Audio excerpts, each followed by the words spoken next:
Today at the National Press Club, Defence Minister Peter Dutton and Shadow Defence Minister Brendan O'Connor face off in the 2022 defence policy debate against the backdrop of China's military expansion and Russia's invasion of Ukraine, the 2022 defence debate.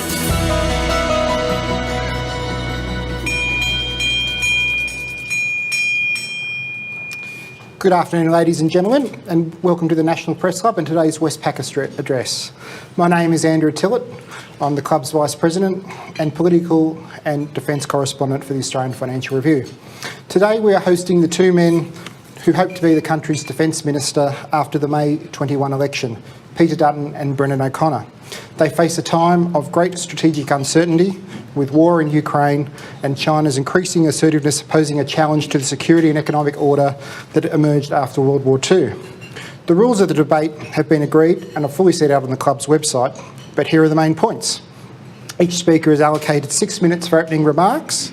After that, we'll have questions from the working media. The question should be posed as one question for both speakers or one question to one of the speakers. Separate questions to the two speakers will be disallowed and only the first question will be dealt with. This will be firmly enforced, my colleagues, as I remind my colleagues. There will be a maximum of 2 minutes to reply to questions, and if the question has only been put to one speaker, the other speaker would have the option to respond to the answer for a maximum of 1 minute. There will be time limits on answers, but I may allow an extension of time in the interest of a free-flowing exchange. And at some stage during the debate, Mr Dutton and Mr O'Connor will be allowed to ask one question of each other. Each speaker in the reverse order of the opening statements will be given 1 minute for closing remarks. A time clock and warning bell will be used to alert speakers when they are 20 seconds out from the conclusion of time for opening and closing comments, answers to questions and right of reply periods. A toss of the coin beforehand decided that Mr Dutton would speak first, so I'd like to ask him and welcome him to the lectern.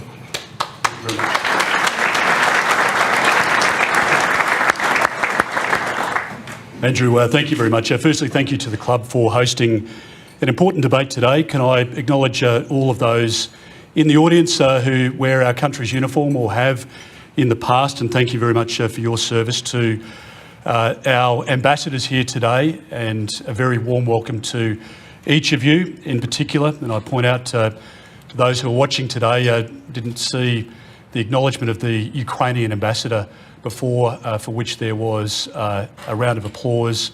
We don't often see at the press club, but to respect and to honour you, sir, and your people and what the Ukraine is going through at the moment.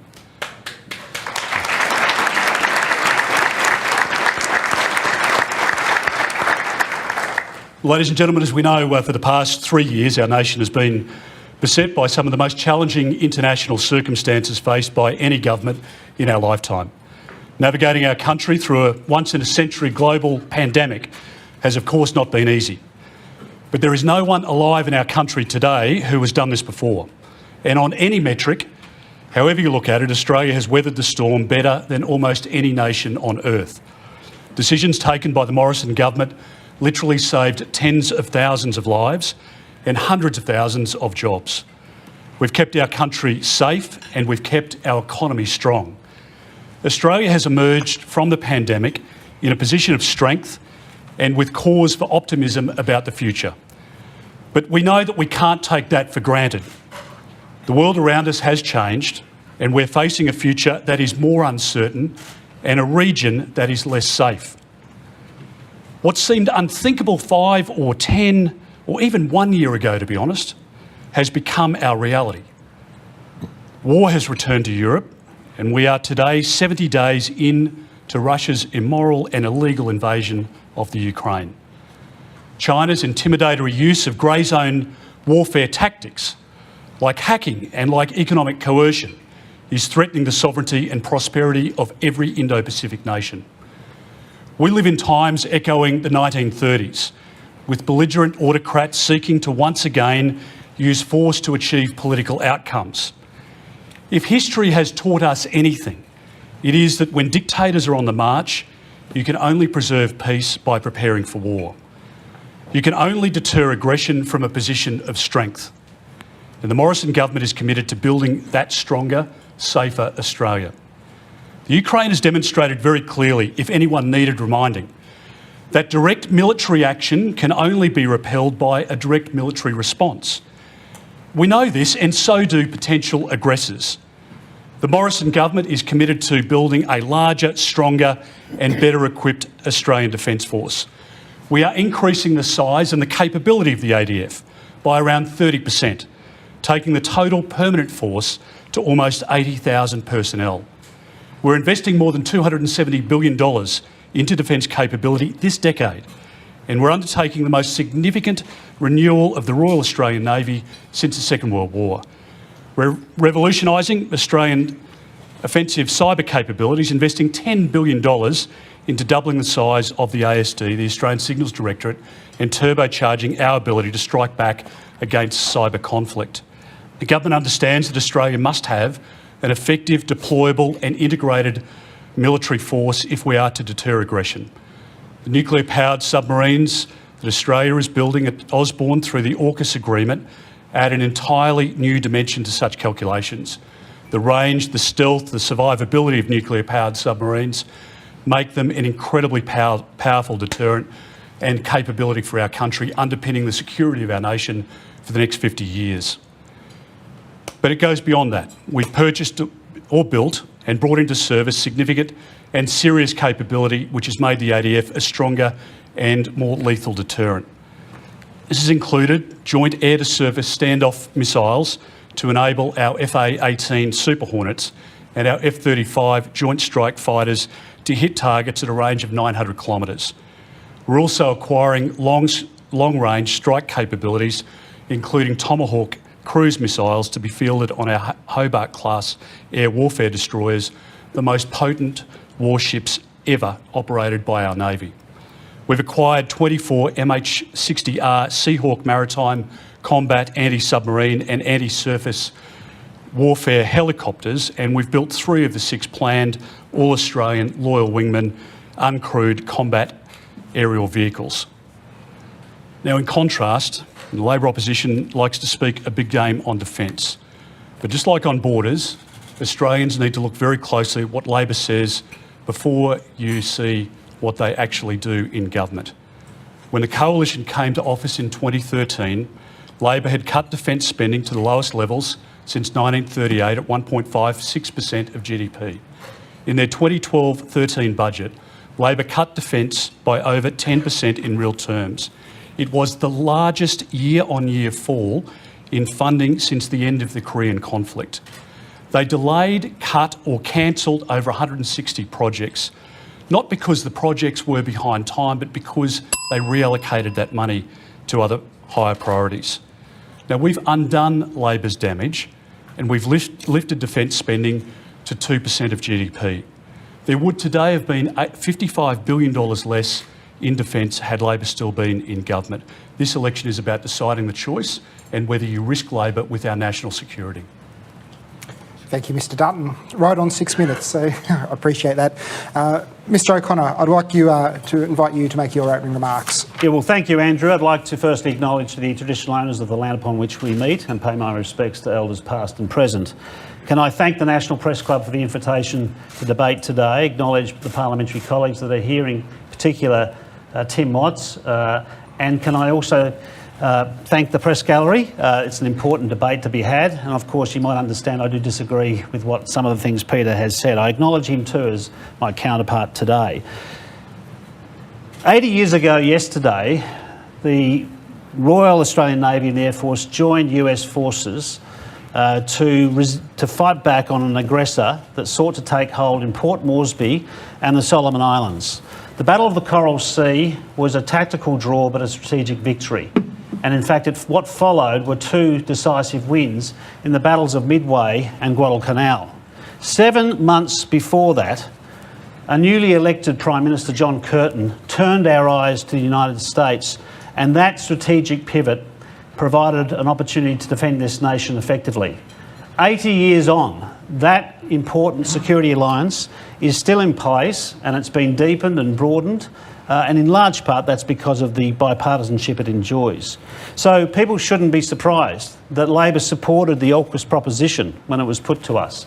You shouldn't be surprised that we also supported President Biden enlivening the Quad. or for that matter, agreeing very swiftly on the government's decision to provide lethal and non-lethal aid to Ukraine. And can I just again acknowledge the ambassador to the Ukraine that's here today, a remarkable representation, and very important that he's here. Can I also say that we also believe that we need to, as an opposition, support the government of the day on national security issues, and that's even when the government plays partisan politics on national security. But we also have another job, and that's to hold the government to account. And the fact is, this government has failed to deliver the defence capabilities that this country needs. In almost a decade, they have not delivered the assets that they've promised. I think it's also fair to say that, and in fact Greg Sheridan recently wrote, that if you could guarantee Australia's security by announcements that have been made, we'd be the most secure nation in the world. Furthermore, I think it's also fair to say that the Morrison government's made some serious national security mistakes, some significant foreign policy missteps.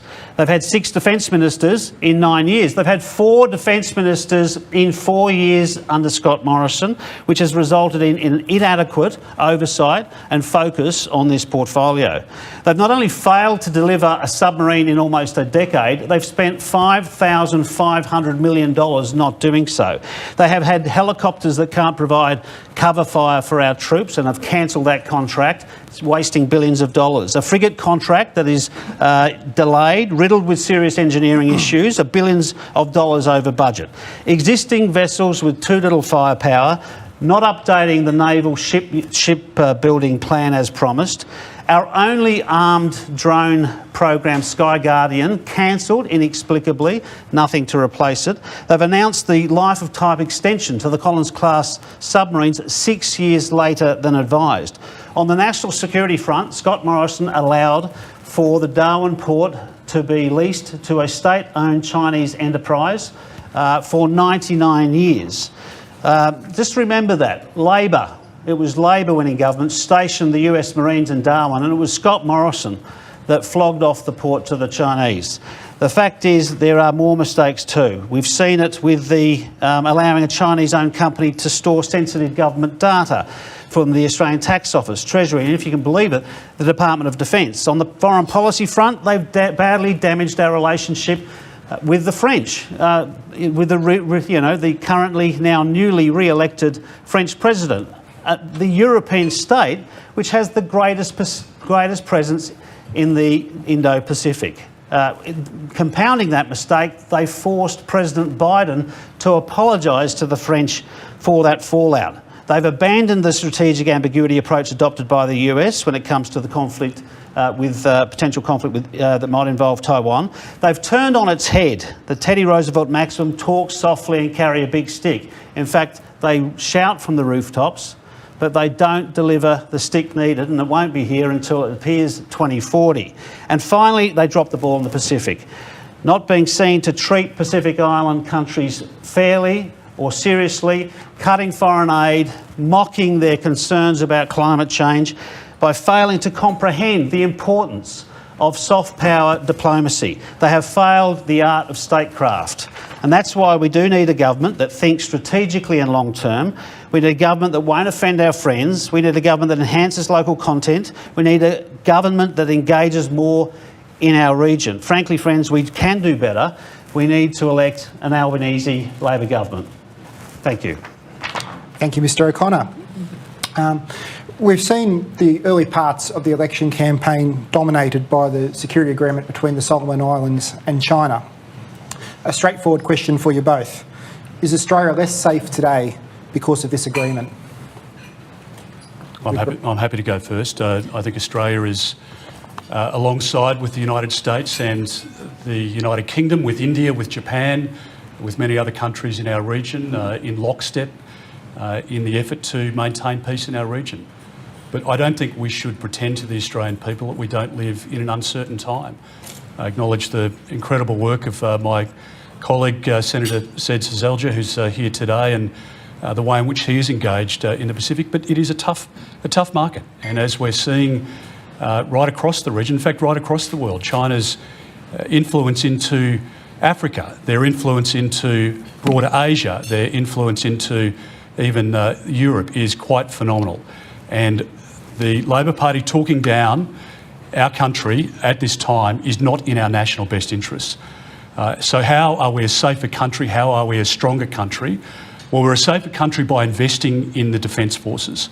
And that is exactly what this government has done. We arrested the money that was taken out of defence when Labor was in government, and we've reinstated money into defence, and we have acquired capability which will underpin our security and provide a greater capacity to contribute to the effort of the Allies over the next decades. And that is a very significant choice for people to make at this election, whether they risk those gains to go back to the uncertainty that Labor provides on national security. Brendan's very fond of bringing up John Curtin and talking about 80 years ago. And I agree with him. I mean, that was the last Labor Prime Minister who had any interest in matters of national security or defence. Thank you. Mr O'Connor, 2 minutes. Well, I don't agree with that, of course. I mean, Bob Hawke actually spent more money on defence per annum than the Howard government. Bob Hawke commissioned the Collins-class submarines, the only submarines we've ever had in this country. With respect to the Solomon Islands, we have failed there. We have failed to prevent a security pact between the Solomon Islands and China. And I'm not suggesting it was easy to stop, but more should have been done. The Foreign Minister should have been there. I mean, in fact, Peter, Scott Morrison should have got on the phone to the Prime Minister of the Solomon Islands and actually pleaded with him not to go down this path. We know that other Pacific Island countries are not happy with this arrangement. We needed to do more earlier. If you look at the National Security Intelligence, we were aware of the move in the Solomon Islands in this direction for years. We know they changed their affiliation from Taiwan to Beijing 3 years ago. So we had plenty of warning to be putting in an effort. But frankly, I agree with Peter that we have to invest more in defence. And things have changed now compared to 10 years ago. Of course we need to invest more, and that's why we support the investment that's being made. But you need also to deploy diplomacy. You need to invest in the region. They must be your friends, not just your neighbours. You have to treat them equally. And frankly, they don't feel we've done that because we've mocked them on things that concern them. We've derided them about their concerns about climate change. We've recently announced a policy that will invest more, helping them with aerial surveillance, helping them train their military, investing in broadcasting. Australia has to have a voice in the region. Now, Scott Morrison thinks it's funny that we would want to actually broadcast in the region. He doesn't get soft power diplomacy. He doesn't understand statecraft. He doesn't understand the region. And that's why we're in this predicament. Mr Dutton, would you like to rebut any of that? I certainly do. A couple of points. I mean, I want to dispel this myth that Labor's been peddling over the last few weeks that somehow the problem in the Indo-Pacific is of Australia's making. It is not. It is not. Now, if you look at Prime Minister Sogavare's own words, not just what he's had to say in the last 24 hours or so, but what he's had to say in the run-up to this agreement with China, he has not a word of criticism for our country. He's not saying that the relationship is broken. He's not saying that Australia is an unreliable partner. He's not saying that Scott Morrison hasn't engaged with him as a leader-to-leader in a leader-to-leader dialogue. He's not saying that we aren't providing support through capacity building. There's none of that coming out of the words of the Solomon Islands government. It is all coming out for political reasons from Labor. The reason that we're in the position at the moment is because under President Xi, China is on a very different path. They're amassing nuclear weapons. You're seeing in the South China Sea the militarisation of 20 points of reclaimed territory. And if the Labor Party can't see that, they only see a need to bag us through the course of a campaign, then I think it demonstrates they're unfit for government at the election. Just a minute. Are you politicising security and defence? We're stating the obvious, that the relationship with Pacific Island countries, in particular Solomon Islands, has deteriorated in recent times. You can imagine what Scott Morrison may have said as opposition leader if this had happened under Labor's watch. The fact is it's happened under Scott Morrison's watch and he has to take some responsibility. But as always, whether it was failing to get vaccinations or delivering rat tests, even in this area of national security, Scott Morrison refuses to accept responsibility for a failure to properly engage and prevent a compact between China. I mean, we're talking about an island that's 2,000 kilometre flight from our eastern coastline. It is of concern to us, and there'll be a lot of effort now having to mitigate the chances of a naval base being established by the Chinese in the years to come. Thank you. I'm going to hand over to my colleagues from the working media, and I just remind, please, one question only. Ben Packham. G'day, gentlemen. Thank you for appearing in this debate. Like many a marginal seat family, the Defence Department and the ADF are on a fixed income. So that means, obviously, that the $270 billion in new capabilities that are being promised under the Integrated Investment Program, that money erodes over time with inflation. And inflation, as we know, is running rampant, particularly in the United States, where we buy most of our major capabilities, missiles, etc., that we need to defend this country. So ASPI estimates say Defence lost an additional $700 million in 2021-22 on revised inflation numbers, and that's looking like being $1.4 billion in 2022-23. So to both of you, I'd like to ask, and this is before you even get to the question of do we need to lift defence spending to meet the China threat, will you consider in the short to medium term boosting the defence budget to counteract the corrosive effects of inflation on the defence budget? I'm happy. Well, look, I think, of course, we know that inflation's running very high under this government, despite its promise of providing economic dividends to the Australian people. We've seen inflation run away at a very high rate. And for that reason, when you're making expenditure decisions, you have to make assessments about what it means for costs. And I think to that extent, if elected, a Labor government will have to examine that, have to examine the impact of inflation on any area of public policy, but of course, in particular, given the circumstances we're in, we have to look at it in terms of national security and defence. I just want to take up the comment that was made by Peter in relation to our record on defence expenditure. Firstly, things were very different back then. But if you look at the expenditure of the Rudd-Gillard years, you compare them with the Howard years, the government's, on average, annually, was between 1.7 and 1.8 of GDP on average per annum. That's the reality. And Peter and others can keep talking about 1 year, but on average. Remember, these contracts go for 5, 10, 20, 30 years, and it's really about the ongoing expenditure, not picking out 1 year to suit your political argument. So I make the point that's the case. Secondly, Labor does support a minimum of 2%. We support the expenditure that Peter has outlined in terms of the defence acquisitions. We support the defence budget overall. But I take your point. Any government, whoever, whether the government's re-elected or we're elected, will have to examine the impact on what it means for defence assets and acquiring those assets. Mr. Dutton. Ben, I don't want anybody to be left with the impression today that the Labor Party will increase funding if they're elected on the 21st of May. I mean, Brendan's words then effectively parroted the words said before the election of the Rudd government. Labor will always give you a guarantee that they're going to spend money or more money in government on defence, and they always, without exception, regardless of the circumstances, regardless of how precarious the times might be, the projections that are available to you, they always find a higher priority and always take money away from the Defence Force, which means the men and women of the Australian Defence Force, as you point out, and it also means away from our ability to acquire the capability that those men and women need. Now, over the forward estimates, defence spending increases on average by 5.7% year on year. We will spend in 22-23 about $48 billion in defence, and we will continue to grow that each year. And to the other point that you made in your question, do we need to spend more on defence? Yes, we do. Because on every prediction, the circumstances will deteriorate in our region and potentially in Europe. And I don't think anybody at the moment could predict the situation in the Indo-Pacific or indeed in Europe in 12 months' time, in 12 years' time. And so the capability that we need to acquire for today is incredibly important. and we're doing that. And we need to make sure that we're providing for the uncertainty of tomorrow. But you don't do that the way in which Labor did it.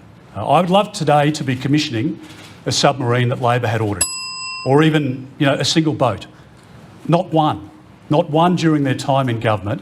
And I have to live with that, and the Australian public has to live with that reality. And would it be repeated if they came into government again? Of course it would, because the hollow promises that you're hearing now are exactly what you heard in the run-up to the 2007 election. Well, I'd like to rebut some of those points. Firstly, can I just say Labor did commission Armidale's Bay-class vessels. We also got back on track the destroyers that have really fallen off the rails under the Howard years. We also had to commission a review into the Collins-class submarines because only one was left in the water after the Howard years, and it was through that review that we got up to 5 of the 6 in the water at any one time. A massive renovation, increasing the optimal capability of those submarines was critical. So we did many things, but I think it's also important to note things have dramatically changed, and it's almost like Peter doesn't want to recognise that. I mean, a year after we lost office, Tony Abbott was inviting President Xi Jinping to address the Parliament. That's how much things have changed since then. And of course, you do reflect your investment in defence and national security based on advice we're provided. Now, the strategic update of 2020 provided to the government talks about the need to invest more. But one of the problems I have is the little investments that's been made on the short-term capability gaps that needs to be addressed. Okay, thank you. For our next question, I'd like to turn to Andrew Green. Gentleman, Andrew Green from the ABC. Picking up where Brendan left on capability and specifically submarines, by the current projections, we'll be getting the first nuclear-powered submarines for Australia in the late 2030s. Do either of you believe that can be significantly sped up? And what else can we do to meet the submarine capability gap? Specifically, why aren't we looking at an interim capability, a so-called son of Collins? Mr Dutton. Andrew, a couple of points. Firstly, the United States hadn't shared the intellectual property, the secret behind the reactor with any other country, and hadn't done so since 1958 when they shared it with the Brits. So the historic nature of AUKUS, and not just the submarine element, but what we're doing in space, what we're doing in AI, quantum, and in many other areas of endeavour is quite remarkable. And I think our country should be very proud of that. In relation to the submarines, I do believe, having been central to the negotiations, to the agreement and the subsequent discussions, that we can acquire capability much sooner than what some of the pundits are projecting at the moment. And we'll have more to say about that if we're elected later in the year. And I think it's quite remarkable that the United States and the United Kingdom have allowed us to conduct the negotiations in the way that they have. We've had people from the US and the UK visiting Osborne here in Canberra, meeting with our experts, and similarly we've had an exchange to London and to Washington. They want us to acquire that capability because they know that it is required in our part of the world. In terms of the capability that we have now, I don't want anybody to underestimate the ability of the Collins class. The Collins class in its modern form has a stealth-like capability which makes it the equal of the US and the UK boats. It works alongside them, and it does so in an incredibly efficient fashion, and that's recognised by both the Brits and the Americans. We don't want a third class of submarines, and I know that some commentators continue to write this. The clearest advice I had in relation to our discussions about whether we should go with the nuclear submarines came from the Chief of the Defence Force, the Chief of Navy and the Vice Chief of the Defence Force, not to go with a third platform. And there are many reasons, and we haven't got time to go into them now, as to why you wouldn't do that. And cost is one, but very far down the list. So it is not in our national interest to pretend that we can have a third class of submarine. Somehow we can buy it off the shelf. I want someone to explain to me where this shelf is, because I don't know. I don't know where the submarine shelf is. The used car yard down the road here, where there's an 86 model submarine that's for sale that nobody else has acquired, I'd be down there in a heartbeat. But it's not the reality. Okay. So let's stick to the facts. Thank you. Do I get 4 minutes as well, or what? Mr O'Connor, do you know where the shelf Please. is? No, look, we want to see the submarines delivered under AUKUS.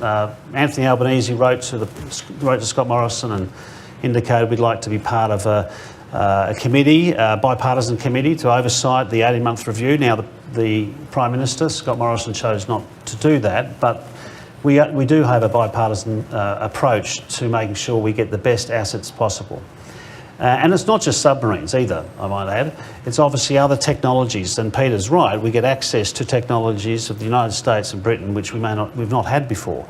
And that gives us an opportunity accessing those technologies, to actually invest in research and innovate, invent and commercialise our own defence assets through that collaboration. So that's the first thing I'd say. In relation to the potential gap, or the perceived gap that might exist between now and then, firstly I would agree with Peter that the Collins-class submarines are very, very capable boats. And to that extent we should be happy that we've got them in the water and they're working efficiently and we've got the crew. However, if we can bring forward, and Peter sounds confident, but if we could bring forward the delivery of nuclear-propelled submarines, well, that would be a very good thing. Now, in doing that, we need to do a lot of things. It's not just the boat itself. We have to invest in the skills to actually crew those submarines. And I know already the ADF are working with our counterparts in the UK and US Navy to be acquainted with those skills. But we will need to invest a lot more, because it takes a lot of effort to find the people, the submariners, who are willing to be on those boats, let alone be on the larger boats that stay under longer. But we do need to do it as quickly as we can. And if we can expedite that process, if we can work out a way to deliver those assets, then we should do that. Just in relation to any other capability gap, it may not be needed, and I agree with Peter, that another submarine, but we do need to see whether there's other capability gaps. It might be looking at the Hobart destroyer, whether we need to have more of those. There might be other things. So look, it's very difficult from opposition to make decisions on some of those most significant complex contracts. But if elected, the first thing we would be doing is getting a complete assessment from the National Security Committee of Cabinet, from the ADF, the Defence Department and others, about what is needed to be done. Short-term capability gaps, medium, long-term gaps. That will be a priority of an Albanese Labor government. Thank you. Thank you, Mr O'Connor. Our next question is from Anthony Galloway. Thank you, gentlemen, for your addresses. Just to follow on from Andrew's question, if either of you receive advice as Defence Minister that you could get the first nuclear submarine in the water 5 years sooner if you build it in America or Britain, and I'm talking majority build, assembled in one of those countries, would you do that? Would you build one or two of the first nuclear submarines to get that capability sooner? Mr O'Connor? I'm happy to go first. No, so am I. Really. I think it's because it's been asked. We're asked all the time about this. A couple of things. I mean, there's Anthony, constraints obviously within. And again, coming back to my point before about just dealing with the reality here, there are constraints within the supply chains in both the US and the UK. That's the reality. Again, if you look at nuclear submarine or submarine, even diesel-electric manufacturing construction around the world, I mean, everybody is at capacity because they're watching the way in which the Chinese are ramping up their own assets at the moment. So I think from our perspective, we've been clear about our commitment to Osborne, to domestic capability, and the Americans have also spoken very strongly about nuclear stewardship, which is important to them because they don't want an accident, and of course nobody, including ourselves, want any accident. We want to acquire the skills, we want to train the people up. As Brendan pointed out before, the government's got scholarships and we're enrolling people in nuclear programs, etc., to be able to crew a submarine.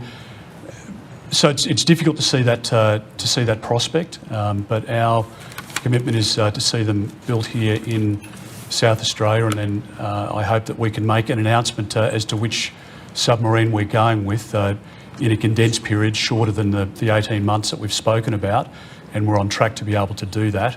And then I think we'll look at ways in which we can condense that timeline. I mean, I effectively agree that ideally you build defence assets here. Obviously there'll be parts of such a asset that would not be built here, nuclear propelled components of that submarine. But you'd want to be building capacity over time. I also agree it's very unlikely there's going to be a submarine just to be provided to us, and even if there were, we don't have the crew that are currently trained to properly operate that asset. So my view on defence assets across the board is that ideally you manufacture them here, because that's a defence asset in itself, sovereign capability. Secondly, if you can't build it all here, you build as much as you can build here, and if it's a long-term contract, you'd actually look to increase the proportion of local content over the course of that contract. So in other words, you'd build in an increased capacity for the local defence industry to deliver, because sovereign capability is an asset in and of itself. And we know there are going to be supply chain problems. If you think about what's being delivered to Ukraine at the moment, which has been, remarkable, and more needs to be done, we know that. But that leads to shortages elsewhere. So what it really says to me is we need to find ways to increase our stockpile, increase our capacity to build assets without relying on others if we can. And that takes a lot of investment. And I think we need to be thinking in those ways, on those terms, when we talk about assets. As a defence minister, though, you want to make sure you've got what you've got to defend the nation. But along the way, you have to build up the capability to do it here. Not just for jobs, not just for the economy, but for defending the country. Thank you. The next question is from Andrew Cornell. Hi, gentlemen. Question for Mr Dutton, and Mr O'Connor can respond. You and Scott Morrison say Labor are about appeasing China. What do you mean by this? How would they appease China? And you said in Parliament the CCP wants Labor to win. Why do you think that? Well, Andrew, I'm looking forward to Brendan's response to my answer. You'll get a response. I think it's... give him 2 minutes. I think, Andrew, we are dealing with the reality of a new China. And I think Australians should be wide-eyed, about this. I think people should be under no illusion. There's no need to embellish the intelligence that we're reading. There's no need to pretend that something is happening. The fact is that every like-minded country has drawn a similar conclusion about the direction of China. Now, there's no doubt in my mind that the Chinese Communist Party would like to see a change of government at the 21 May election. No question at all. And I think there's evidence of that on the WeChat activity, which is a Communist Party dominated and influenced platform. The interference with the Prime Minister's own WeChat page there, the way in which editors of Chinese language newspapers in our country have been lent on, I think is further evidence, and other elements obviously that I can't go into publicly. So I stand by that statement, believe it very strongly. In relation to the appeasement element, I think if you look at all of the language of Penny Wong believes that she can go to Beijing on a charm offensive and that she could change the direction of China under President Xi.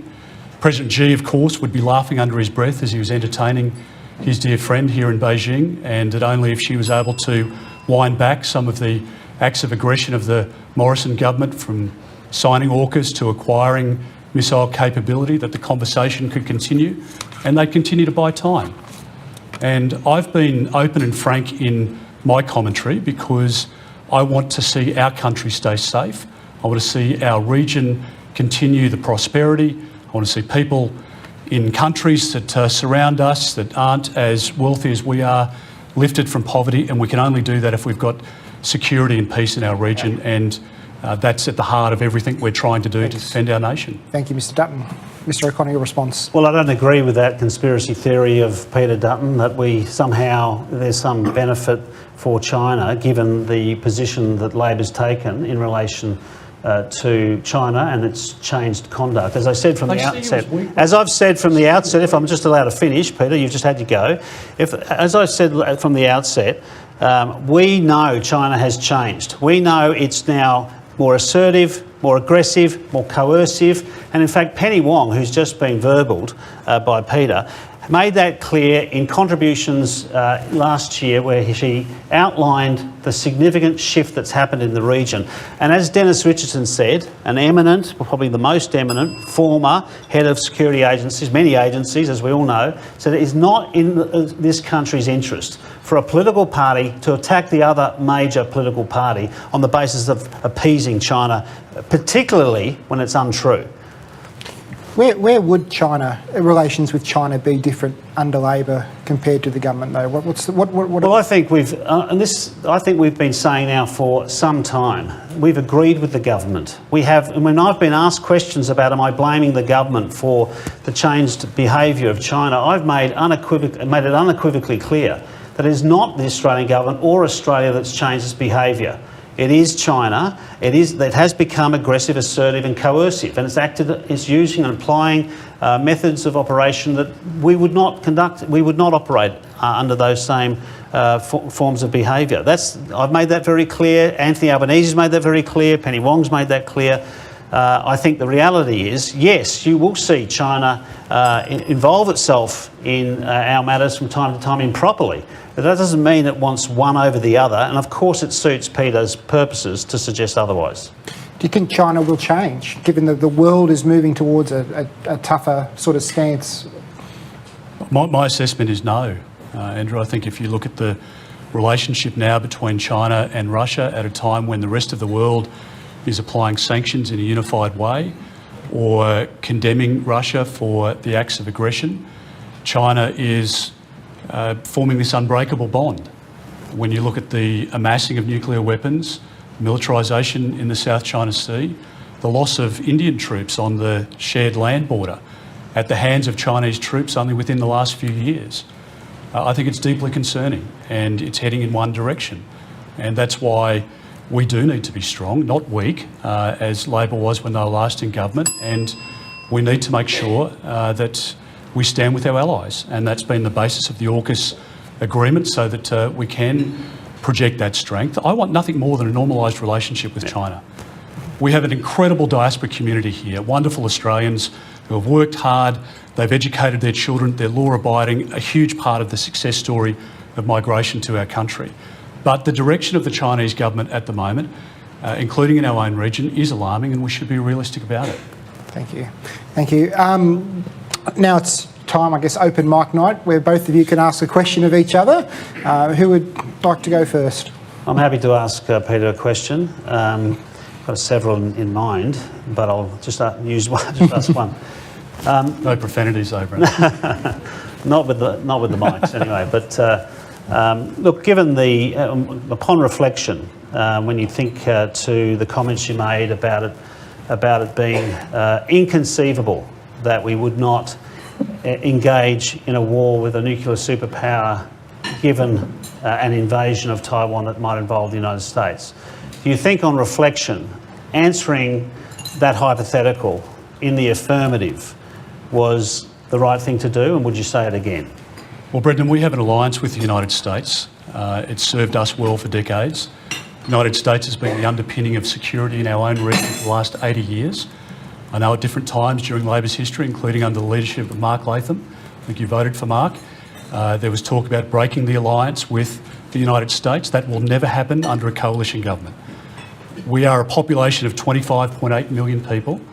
We have, in many ways, punched above our weight. We are a great and reliable friend and ally, not just in our region, but with the big and mighty within the Five Eyes context and beyond that, in the Quad and elsewhere.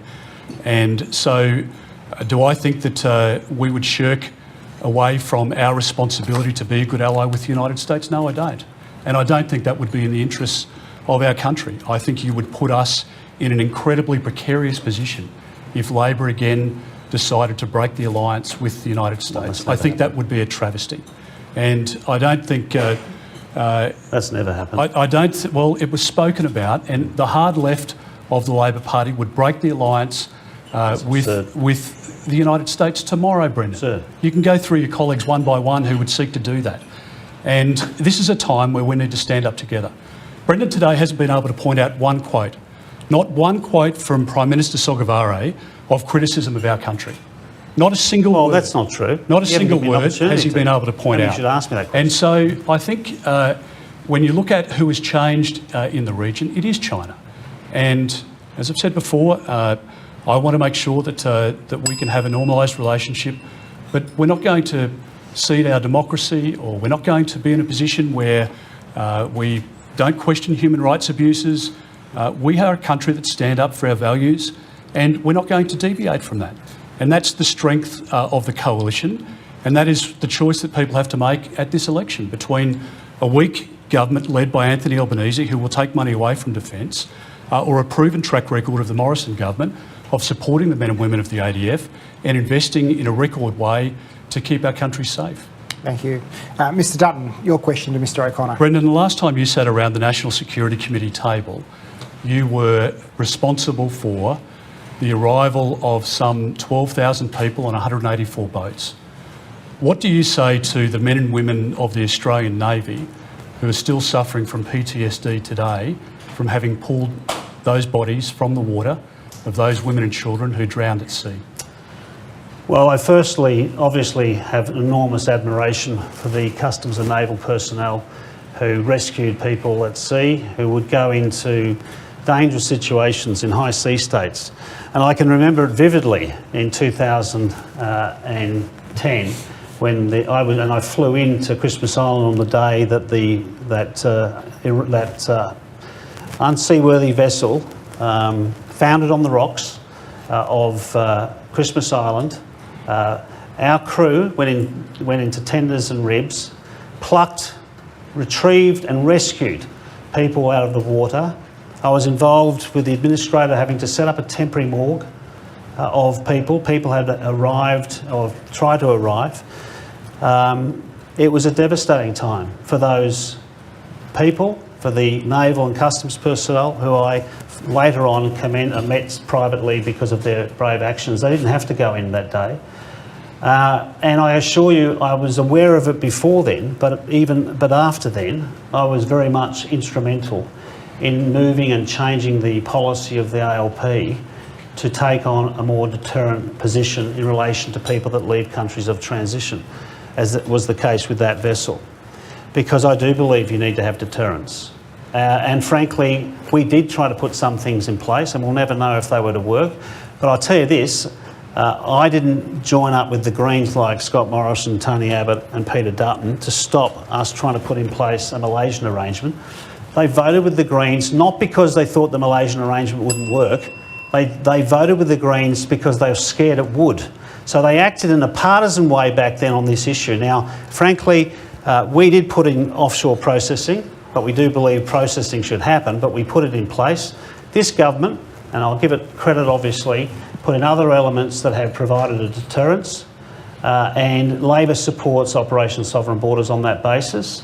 But we were looking to try. We were looking to try other options as well. And frankly, Peter Dutton and others lined up with the Greens and stopped that in the Parliament. That's the truth of it. That's what happened because they played base domestic politics instead of putting the national interest first.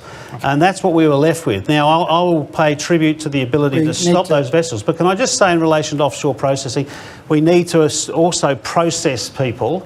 It's a verb, pursuant to our obligations under the Convention. You don't leave people indefinitely in a hellish hole, which has happened here. Thank you. We've got to move on. We're pushing up against time. Our next question is from Kim Bergman.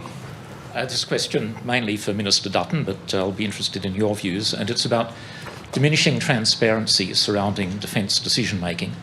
Why is it that the people of Australia have to learn about things like the cancelled armed UCAV contract and the cancelled Australian build of the large Pacific support vessel through bureaucrats being grilled during Senate estimates rather than from the minister responsible?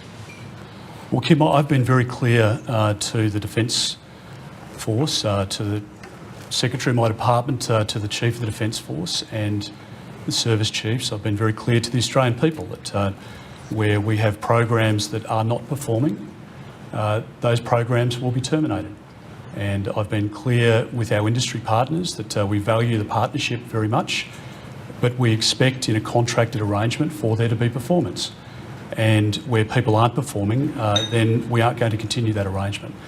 Now, in the vast majority of cases, we do have a successful outcome, and the Defence Department, along with our industry partners, are able to deliver capability on time, on budget, and enhance the capacity to defend our country. So I don't want the problem projects to overshadow the successes that we have, and evidenced by what we've been able to acquire just over the last couple of years. We have the ability to make announcements, whether it's by a release from me or advice to the department first in a situation where there's been a decision that's been leaked and the media's picked it up, or the opposition's received that through a disaffected party, and that's put to an official within Senate estimates before we're able to make, or we're prepared to make a public announcement. Well, I can't change that. I mean, that's the nature of your business, is to try and form relationships with people that will, pass you a document or give you a heads up on something. So I don't want to do the journalists out of business, but that's the reality of it. So, but all I'd say is that we are spending $270 billion this decade, and we need to spend more. And if you look at some of the projects, Loyal Wingman is a project where that has the potential to be $1 billion a year export. It's going to be a huge success story, I believe, for our country, for Boeing, the partnership that we have there. It's a necessary capability. It's going to support us and our allies, and it's a huge achievement, and I think we should be very proud of it. Thank you, Mr. Dutton. Mr. O'Connor. I mean, clearly there should be more transparency. You don't get to boast about, Red Spice, and while you cancel secretly the Sky Guardian, only uncovered during estimates. You shouldn't be able to boast about building a support vessel, then meanwhile buy a second-hand one and hide it in the Canary Islands. I mean, the fact is the government has to be more accountable and transparent on these matters. It shouldn't say one thing and do another. It should disclose things it chooses to change its mind on. Unfortunately, there's a litany of examples where the government has not done what it said it will do, and often has promoted things that are new but never mentioned the things that it's cancelled. I mean, remember, this government started with a Defence Minister who's famous for saying we can't build a canoe. So you wonder whether they actually really genuinely support sovereign capability. Thank you. Our next question, Doug Dingwall from Canberra Times. Good afternoon, Defence Minister and Mr O'Connor. It's a question for both of you. The Defence Department last year was warned by ASPI its spending on contractors is a, quote, looming iceberg that could eat into its acquisition budget. Both its numbers of contractors and the external workforce have grown by thousands over the last 2 to 3 years. How will you respond to those warnings that this spending could sap the acquisition budget if you win the election? Sure. Look, we've already got a broader policy to examine the use of consultants and contractors to see whether they're efficient. We know there's been a terrible depletion in the Department of Veteran Affairs of removing, dedicated public servants and putting in place untrained, often unskilled, not always sensitive, like labour hire employees to try and do a job they're not particularly made for. We've got concerns across across government about the overuse of some of these consultancies. And as I think Jim Chalmers has made clear, and Katie Gallagher, that we'd be examining the value for money. We've already made a commitment insofar as the Department of Veterans Affairs is concerned, is to rededicate, I think it's $250 million to renovate that department, because it's in a terrible way. It's got 60,000 veterans waiting for their matters, their applications to be properly sorted. We need to do better, and that's a very good example of what's happened under this government's watch, I believe. Thank you. Well, Doug, a couple of points. I mean, firstly, it's obvious when you take money from defence over the forward estimates or into the out years that it's very hard to plan, because you've got a recurrent cost with wages, and under Labor spending $10 billion a year less, it does mean that you need to trim numbers.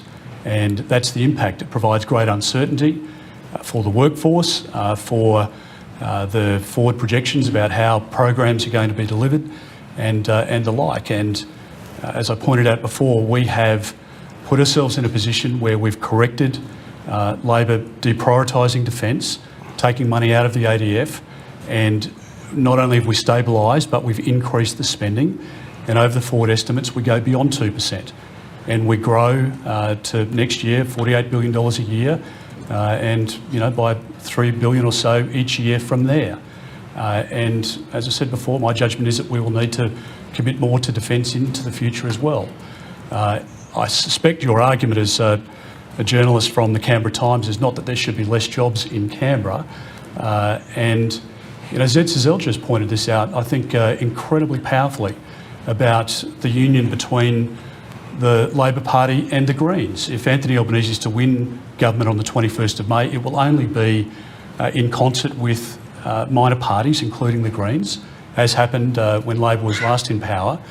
And the Greens have a definite policy to cut billions of dollars from defence, which would mean tens of thousands of jobs from defence and from defence industry being lost, including in places like Canberra. And Zed and his colleagues here are standing firmly against that, and thank goodness for it. And we should point out that difference. And I think it's the uncertainty that Labor brings if they're elected on the 21st of May, not just to the department and to people wearing a uniform, but also to the 100,000 people that now work within defence industry across the country. Thank you, Mr Dutton. Now, next question, Daniel Hurst. Daniel Hurst from Guardian Australia. Minister, to a substantial matter within your portfolio, the implementation of the Brereton inquiry reforms. The Chief of the Defence Force, General Campbell, has said transparency would be key to this process, and your predecessor, Linda Reynolds, said she would regularly update Parliament on how Defence was going with this, and yet you haven't once mentioned it in Parliament. You approved the Afghanistan Inquiry Reform Plan on 26th of May last year, but it wasn't released for more than 2 months, and it was just quietly posted on the Defence website on a Friday. And FOI documents have shown that CDF warned you that retaining the meritorious unit citation, quote, poses unacceptable risks to the moral authority of the force and threatens the international and domestic reputation of the ADF and its capacity to operate effectively. The action could be perceived by international counterparts as dismissive and a failure to accept accountability, close quote. Minister, why have you hung the CDF out to dry, and why have you failed to keep the public informed of these important reforms via Parliament? Daniel from The Guardian, one of my favourite publications, I might say. I'm glad you read it. Not, I'm being sarcastic, of course. To the substance. I'll answer to the substance. It's an Come on, important matter. he'll get to it. You've asked your question, and I'll answer it. I have found, and I've known Angus for many years. I've found him to be an incredibly effective leader, a person with great capability, an affable person, somebody who provides inspiration to many that he's led over a long period of time. So don't dare say that I have undermined him as the Chief of the Defence Force. I never have, and I never would. So I take that very seriously. And if you have a suggestion that you'd like to substantiate your comment with as to something I've said, then you should table it here today. And of course you can't. So I'll answer your question. And so we have a situation where, as Home Affairs Minister, in response to serious allegations, along with the Attorney General of the day, we set up the Office of the Special Investigator. We did that on advice from the Australian Federal Police Commissioner, on advice from the CDF and from others, and looked at all of that advice, and we took a decision to set up the OSI. Now that is, has at its head an eminent, legally qualified former judge. It has an investigative capacity. It's doing its work. And so we have moved into a different phase. I'm not commenting on investigations. I'm not commenting on whether a particular investigation is up to a certain stage, whether somebody is about to be arrested, whether somebody's just been cleared. These are proper investigations that are undertaken by the OSI. So it's not a plaything. It's not something that should be disregarded. I have the utmost respect for the men and women of the Australian Defence Force, including those within the SAS. I'm not going to hang people out to dry, but if people have done the wrong thing, then there's a process to answer to. But we are following proper process here. There's not going to be a situation where we're leaking information about a particular individual in your publication or any trashy publication like it, We're not going to do that. Okay. We're going to allow the police to investigate the matters, and if there's sufficient evidence to prosecute, then they will prosecute. Okay, cool. Mr O'Connor, your response. Well, I think it's fair to say we shouldn't be commenting on individual matters that arise in that way, and we support the office of the investigator. I do think, though, and it was before Peter's time, I mean, he's only been in the job for about just over 10% of the government's term in defence, and he's number 6. But in fact, when Linda Reynolds was Defence Minister, I think it was unfortunate that she chose not to appear with the CDF when the Brereton report was publicised. In fact, I remember being on Insiders, just about to be interviewed by David Spears, and I couldn't believe it, but there was the CDF taking the guest appearance instead of a minister, instead of Minister Reynolds, which I think just showed that the government was willing to walk away from political leadership on that issue, and they should not have. Now, I'm not saying that's happened with Peter, but I do say it did happen at the time that the Brereton report was published publicly. And I do think the government should have stood aside next to the Chief of Defence Force and answered the questions about that matter. Otherwise, to the extent that Peter answered that we can't talk about these matters until there's a proper investigation underway, I accept that proposition. Thank you, Mr O'Connor. Our next question, Lucy Murray. Lucy Murray from SBS News. My question is to Minister Dutton. You said just before that the Solomon Islands Prime Minister has not said a word of criticism for Mr Morrison. But yesterday, Manasseh Sogavare said his government is being treated like kindergarten students with guns in need of supervision. Clearly, he's angry. What will your government do to improve relations? Well, a couple of points. I mean, firstly, I don't believe those criticisms were directed toward Australia because the relationship we have with the Solomon Islands is an incredibly important one, and it'll continue to be so. The Prime Minister has literally, I know there's sort of this, trendy sort of pile-on of Scott Morrison in different parts of the media and around the country at the moment, but Scott has gone out of his way to form those personal relationships at different fora through bilateral discussions, and he genuinely believes in the family of the Pacific. And I've heard him relay conversations that he's had with different Pacific Island leaders in National Security Committee discussions. So I can understand the pressure that Prime Minister Sogavare is under at the moment. But in Australia, as he said, he finds a good friend. He finds somebody that is reliable.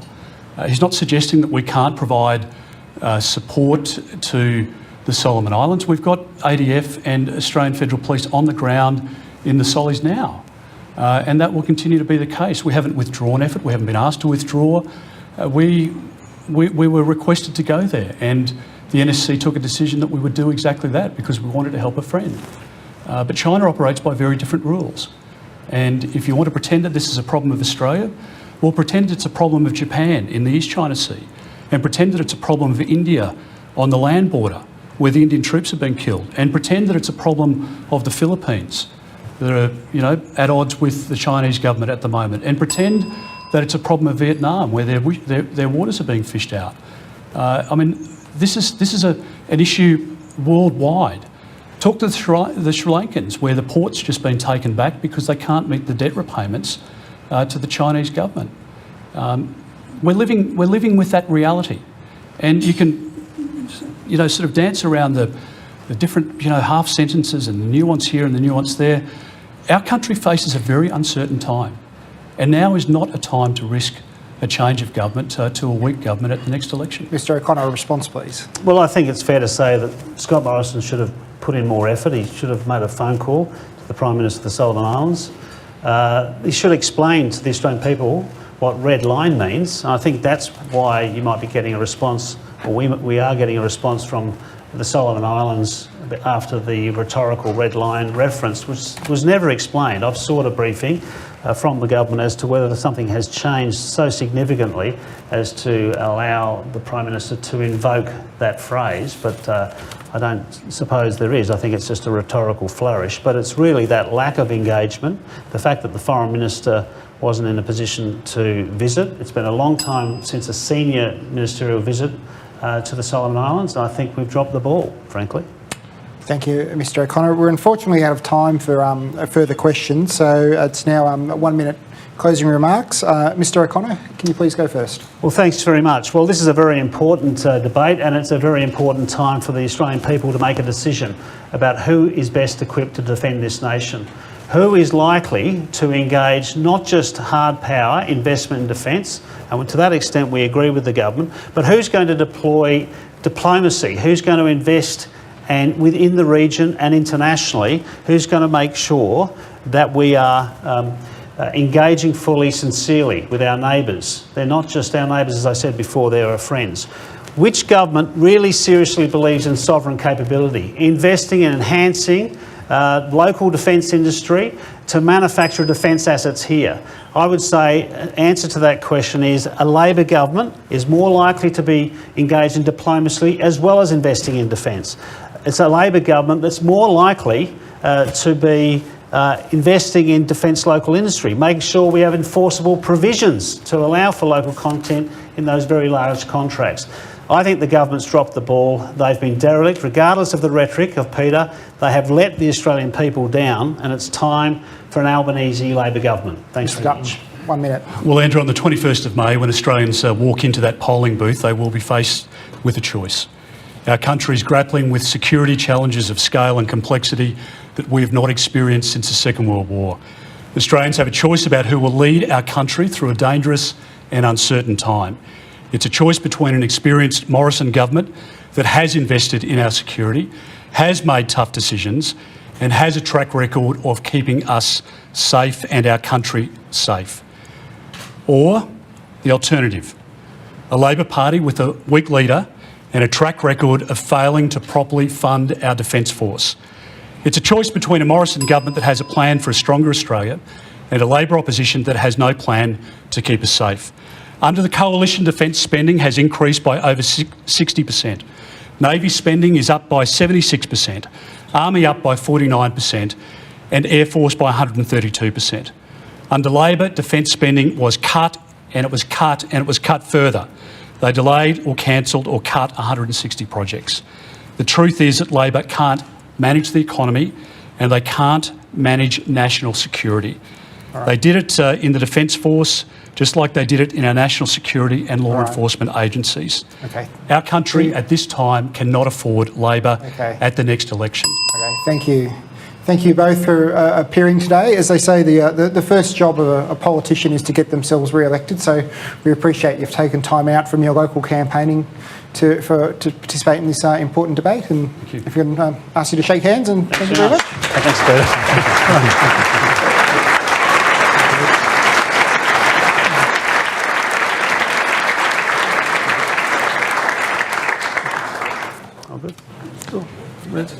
That's it. You're done. Thank you.